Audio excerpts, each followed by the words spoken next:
Hey, it's Chris Kirkpatrick with Life 180, and so excited for you guys to be here. So, check it out. This is what I believe to be one of the most impactful talks that I believe if every single person in the world understands what I'm about to show you in the next 5 minutes, the whole financial world and economy, people's personal finance habits, the way they make decisions, the way they plan for their future, the financial tools that they use, everything would be different. And so, what I'm hoping is to be able to expose you to some ideas, get you to think a little differently, and I think, I hope, the way that I present this to you will do nothing but make sense, right? I want it to be logical and I want it to be really simple, and I think it will be. So check this out. This is it's so important to understand. 1979, right? And I was born in 1980, but 1979 is pretty funny. It's come full circle in my life. But 1979, interest rates were at 6%, right? In the middle of 1979. And what happened was we had runaway inflation, right? Inflation was getting out of control. It hit the double digits. Paul Volcker came in as chairman of the Fed, and what happened was they had to rein in inflation. And so if you know anything about how inflation works, when you reduce interest rates, it basically puts more money into the economy, and when you increase interest rates, it pulls money out. And so that's how you control inflation, is by raising interest rates. So inflation hit double digits. And by the way, just as a little caveat, little side note, if we calculated today's inflation rate at using the same calculation that we used in 1979, inflation is higher today than it was back then, right? So they've changed the calculation for inflation multiple times since 1979, and I think it has a lot to do with government manipulation and really just not wanting people to know the whole truth.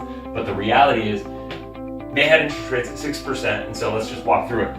Literally, December of 1979. People don't realize how fast this can change. But in December of 1979, interest rates went from 6% basically to 20% almost overnight, right? So that's a scary thing. What do you think that does to the markets, to the economy, to housing prices when mortgages go through the roof, the cost of mortgages go through the roof, and all that stuff? It's insane. But what's more important to think about is a lot of people, let's face it, we're creatures of habit. We become emotionally connected to what's worked for us, right? And so I talk to people every single day that have been doing things for the last 30 years, last 35 years, and they're emotionally connected to them because they've worked, the way that they've purchased real estate, the way that they've invested in the market, the way that they maybe have invested or saved for their business and kept their money safe and secure, or perceived safe and secure. They've been doing things in a certain way simply because it has worked for them. And I'm not here to tell you that it hasn't worked, because it obviously has. If you're successful, I expect that's for a reason, right? But what I am here to tell you is you got to be careful, because the question isn't has it worked, the question is why has it worked, right? And the reason it has worked is because we've been living in this declining interest rate environment. From 1980 to 2009, interest rates slowly crept down over that whole period. And what does that do?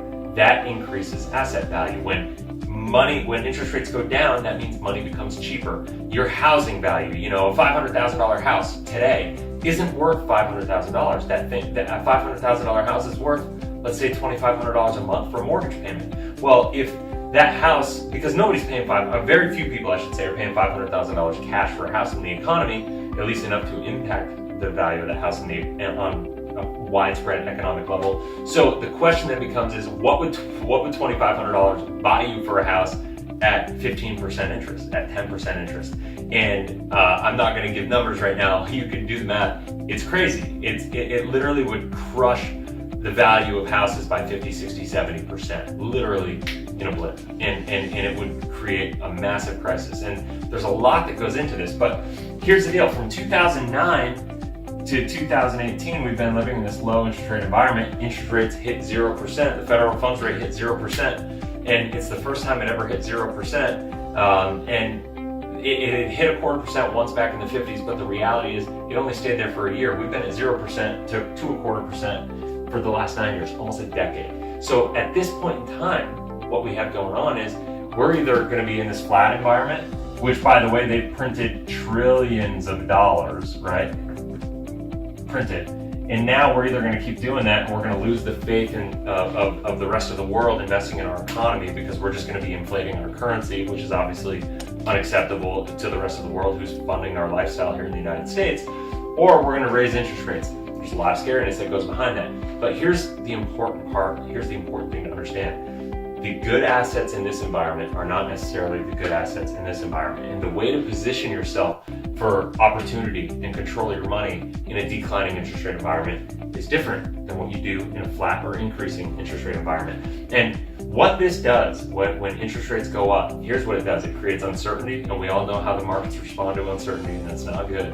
And it creates a lot of volatility, which is just kind of a byproduct of the uncertainty. And so what we have is just a mindset shift. It's like the question then becomes, okay, we can't guarantee ourselves, or we can't put ourselves in a situation where we can expect to take this risk in the classic sense and earn 10, 11, 12% per year.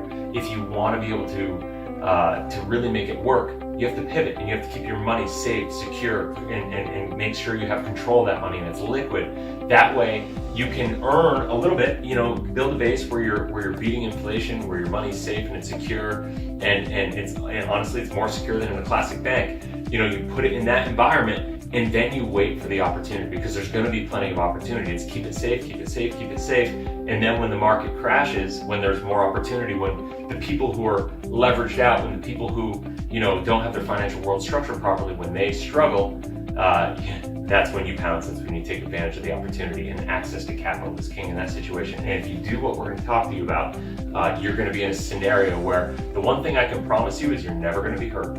And the one thing I can promise you is you're going to have plenty of opportunity to invest in things that you understand. And to me, that's the most important thing. Like, how much do you understand about stocks and bonds and mutual funds and PE ratios and everything that kind of goes into it, and just the valuation of companies? Like, let's face it, very few people understand that on a great level. However, when housing prices crash, right? When asset values come down, when businesses are on fire sale prices, when all this stuff is going on in your community in areas that you understand, that's when you can take your money and get things at massively discounted prices. And that's when you can create massive amounts of wealth, because it'll bounce, it'll come back.